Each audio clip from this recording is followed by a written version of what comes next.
انفعالی کیفیت ہے جو بالکل طبیعی ہے، لیکن یہ نہیں کہ اس کی وجہ سے انسان کی زبان پر کوئی شکوہ آ جائے، کوئی شکایت آ جائے، یہ نہیں ہوگا، یہ ایمان کے برعکس ہے۔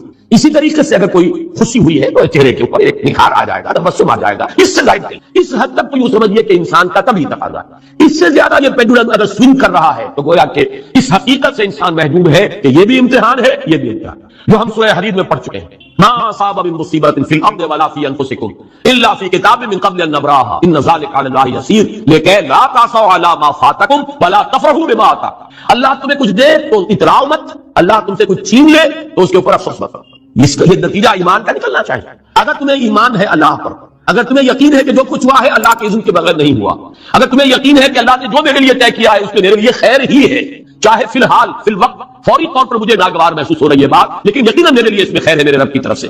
یہاں کے ساتھ یہ ماریخ عین الطاف، ہم تو شارٹ سائٹڈ ہیں، ہم دیکھ نہیں سکتے کسی شے کو، ہم اس کے ظاہر کو دیکھ کر گھبرا اٹھتے ہیں کہ یہ تو تکلیف آ گئی، کیا پتا اسی کے پردے میں اللہ کی رحمت آ رہی ہے۔ میں نے وہ رئیس سمروی کے اشعار آپ کو کئی دفعہ سنائے ہیں۔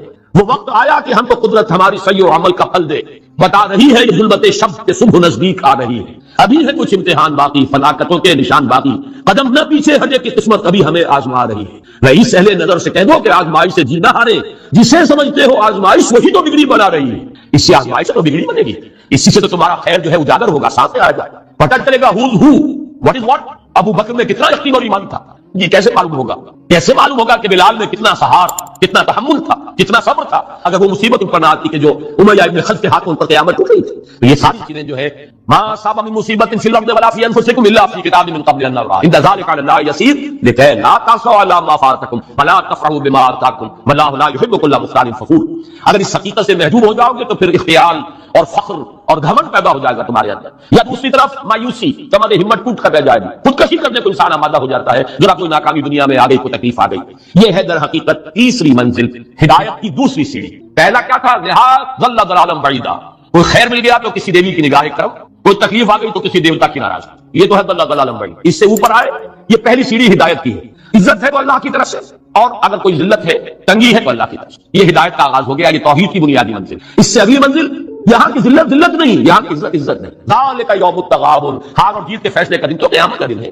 وہاں معلوم ہوگا جس کو اس وقت عزت ملی وہ عزت والا ہے، جو اس وقت ذلیل ہو گیا وہ ذلت والا ہے۔ یہ تو امتحان ہے، دارالامتحان ہے، خلق الموت والحیات لیبلوکم ایکم احسن عملا، یہ دارالامتحان ہے، امتحان ہونے کے ناطے دونوں برابر ہیں۔ اس سے اوپر ہے ایک چوتھی منزل، ہدایت کی تیسری منزل، وہ کیا ہے؟ عام طور پر انسان یہ سمجھتا ہے یہ جو آزمائش ہے تنگی کی اور فقر و فاقہ کی، یہ سختر آزمائش ہے، اور نعمتوں کی بارش ہو تو یہ آسان آزمائش ہے۔ یہ بھی ابھی گمراہی کا ایک پرت جو ہے اس کی باقی ہے۔ ابھی ہدایت کا جو کامل جو ہوگا انکشاف وہ کب ہوگا؟ جب انسان اس حقیقت کو جان دے کہ جہاں وسعت ہو، دس از دی وے آف ہوپ۔ یہ امت قرآن سے اپنا تعلق اور بیٹھے، اور نمبر 2 ہے وہی سرمایہ داری بندہ مومن کا دین، یہ بھی سرمایہ پرست بن چکا ہے، دولت کا پجاری بن چکا ہے۔ یہ میرے لیے وے آف ہوپ ہے، مادہ پرستی، دولت پرستی، سرمایہ پرستی، زر اندوزی، وَإِنَّهُ لِحُبِّ الْخَيْرِ لَشَدِيدٌ، ان دو لعنتوں کے اندر یہ مبتلا ہے۔ جانتا ہوں یہ امت حامل قرآن ہے وہی سرمایہ داری بندہ وہ، اور تیسری سب سے تلخ اس کی جو علمی اور روحانی جو رہنمائی کرنے والے لوگ وہ اندر سے خالی ہے، کھوکھلے۔ جانتا ہوں میں کہ مشرقی اندھیری رات میں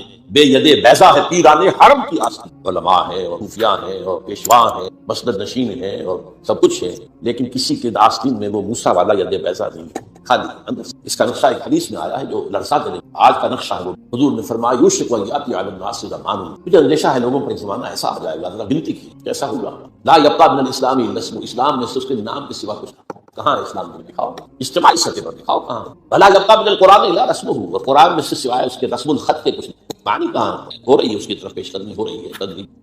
لیکن یہ حدیث کا جو ہے وہ سامنے ہے، مساجدہم عامرۃ، ان کی مسجدیں آباد تو بہت ہوں گی، بڑی بڑی مسجدیں، شاندار مسجد، عالی شان بھری ہوئی، بھرپور، جمعے کے اندر عیدین پہ، وہی خراب من الہدیٰ، ہدایت سے خالی، ایک رسم پرستی ریچولیزم رہ گئی، رسم اذان ہوئے، فلسفہ رہ گیا، رہی۔ اور آخری بات، علماءہم شر من تحت عدیم السماء، ان کے علماء آسمان کے چھت کے نیچے کی بدترین مخلوق ہوں گے، من عندہم تخرج الفتنۃ وفیہم تعود، ان کے اندر سے فتنے برآمد ہوتے رہیں گے، فلاں کافر، فلاں یہ، فلاں وہ، فلاں وہ، اور فتنے ان کے اندر ہی جو ہے داخل ہوتے ہیں۔ بہرحال یہ صورت تو ہے، لیکن ابلیس عجیب بات کہتا ہے، وہ میں چاہتا ہوں سمجھ، وہ فلسفے کا بڑا گہرا اصل حاصل کے تقاضاؤں سے ہے، لیکن یہ خوف ہو نہ جائے آشکارا شر پیغمبر کہیں، مجھے مسلمانوں سے اتنا خوف نہیں ہے کہ یہ دوبارہ شر پیغمبر کو لے آئیں گے، اصل حاضر کے تقاضاؤں سے خوف ہے۔ یہ کیا بات ہوئی؟ آپ نے کبھی سوچا بھی نہ ہوگا. دیکھیے یہ ایک فلسفہ ہے ہیگل کا ہے، پھر اسی پر مارکس کا فلسفہ آیا ہے، میٹیریلزم، ڈائلیکٹیکل میٹیریل. وہ فلسفہ کیا ہے؟ دنیا میں ایک سلسلہ چل رہا ہے تصادم اور ارتقاء. ایک نظریہ سامنے آیا، اس سے انسان نے ٹرائی کیا، اس کی خرابیاں ظاہر ہوئی، تو اسی کی کوکھ سے اس کا ایک اینٹی تھیسس وجود آیا، دونوں میں ٹکراؤ ہوا. ان دونوں کے ٹکراؤ سے ایک نئی تیسری چیز ڈیولپ ہو گئی جو پہلے سے بہرحال دے. اب تو یہ نئی چیز بنی، یہ خود تھیسس بن جاتا ہے، کیونکہ یہ بھی آسمانی ہدایت پر مبنی نہیں ہے، اندھے بہرے مادے کا سفر جو جاری ہے، مکمل تو نہیں ہوتا، مقامی تو نہیں ہوتا. اس میں جو ڈیفیشنسی ہے وہ پھر اپنا ایک ریئیکشن پیدا کرتا ہے، پھر وہ تھیسس پھر اینٹی تھیسس کو جنم دیتا ہے، پھر ان میں ٹکراؤ ہوتا ہے، پھر آگے بڑھتا ہے. یہ ہے جس کو کہتے ہیں ڈائلیکٹک. یہ تاریخ چل رہی ہے اس بات سے کہ جہاں ایک طرف وہ خیر و شر کا معاملہ چل رہا ہے، وہیں پر بھی اسی پروسیس کے دوران یہ جو ڈائلیکٹیکل پروسیس ہے یہ بھی آگے بڑھ رہا ہے. نو انسانی بحثیت مجموعی شر سے خیر کی طرف آ رہی ہے.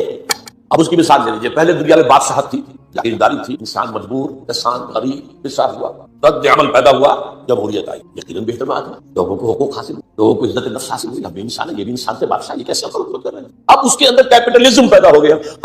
نتیجہ کیا نکلا؟ پہلے بادشاہ سطر سوار تھا، اب سرمایہ دار سوار ہو گئے. پہلے جاگیردار سوار تھا، اب کارخانے دار سوار ہو گئے. رست از یک بنتا استاد در بندے دیگر، آسمان سے گرے کھجور میں اٹک گئے. پھر رد عمل ہوا، پھر کمیونزم برابر ہوا، اسی کی کوکھ سے کیپٹلزم کا رد عمل کمیونزم. اب یہ شکل ہے کہ جو چل رہی ہے وہ کمیونزم مر گیا ہے. اب انسان ایک دو راہ پر، اب آگے کہاں جائے گا؟ یہ ڈائلیکٹیکل پروسیس کہاں جائے گا؟ مغربی دنیا سمجھ رہی ہے کہ